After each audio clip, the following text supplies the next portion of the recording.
Well, good afternoon, everybody. How are you? Outstanding. Outstanding. First, I want to acknowledge our national business agent over here, David Mudd, President Walt McGregor. I've had the pleasure of being able to visit your region on multiple occasions, and David has always been there, and he's been very, very gracious. And I want to tell you, man, I'm immensely appreciative of that and your support. Since I've been here, even before I arrived, your president, Walt McGregor, he has been just simply outstanding. Thank you, brother, for you and your branch's support and graciousness as well. I really, really, really do appreciate it very much. And even coming in today, Ms. Jackie and Ms. Katrina, everyone has been exceedingly warm, and I'm grateful for that. You know, one of the things about this job is being able to travel the country and being able to meet different people and go to different branches. And I've been in this position here now as the National Vice President since June of last year, when then President Rolando had appointed me, and then got voted in at the National Convention by acclamation. And that was an immense, exceedingly great blessing on my behalf. I can't tell you how much and how honored I am to be able to stand before you and represent the letter carriers of the country. And in traveling and going to all the different type of events that I go to, the most pleasurable event that I always attend is that of coming to pay honor, to give tribute to those who so richly deserve it, and that is the retirees of the NALC. Often it is said that the retirees are the backbone of our union, you know, and it's said so often where it just seems sometimes cliche-ish, but in actuality, that is in fact the case. Because if it wasn't for the retirees that have come before us, then a lot of the benefits, a lot of the actions and everything that has taken place in the past, such as the postal strike of 1970, and the anniversary just happened a couple of days ago of that happening.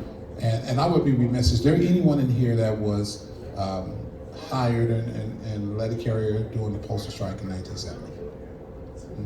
Well, if not, I do want to acknowledge those that were part of it, because it made it possible for us to have the structure that we have now as far as the Postal Service.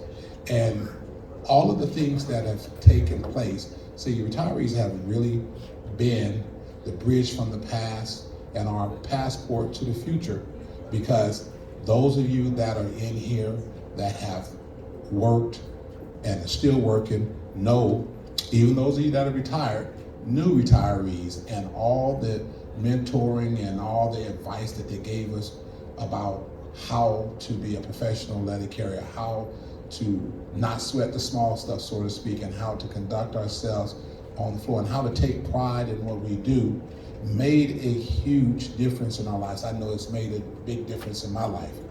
And the one thing is here is that I'm not retired from the Postal Service as of yet.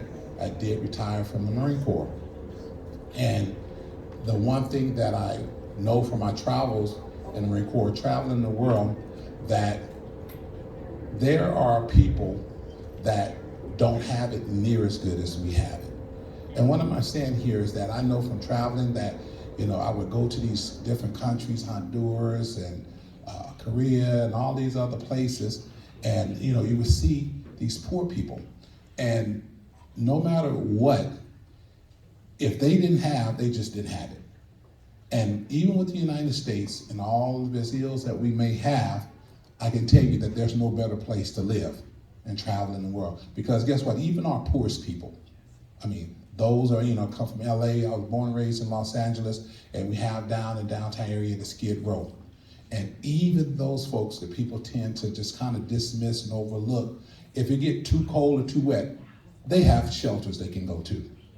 And what am I saying here is that there are a lot of things that we as letter carriers look forward and complain about on the workroom floor as it relates to, we need better vehicles, we need more uniform allowance, we need to be treated better. But I can tell you without a doubt is that despite all the ills that the Postal Service has, there's not really too many better places that you can work at. And I'm telling you that for a fact. I deal with different unions and stuff. They would die to have our collective bargaining agreement. They would die to have the NALC representing them.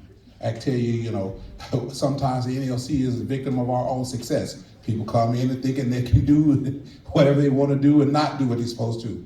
Well, the reality of it is that we've been fortunate to have great leaders before us that have set the tone. Because I'm telling you, being a letter carrier and working for the Postal Service, this is one of the last few jobs that you can come into and not have any prior experience, don't have any education, and you're able to make a living where you can put clothes on your back, food on your table, and a roof over your head, put your children through college.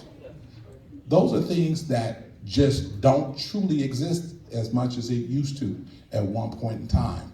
And so I am very, very, very proud to be a letter carrier. I'm very, very proud to be able to come out and represent all of you and be able to continue to take the torch, so to speak, and go forward with helping develop other leaders and making it where we can have a job that is sustainable, that where everyone that's not in here that may not be retired be able to get retired and be able to make it where their children and their children is able to work for the Postal Service and get a retirement.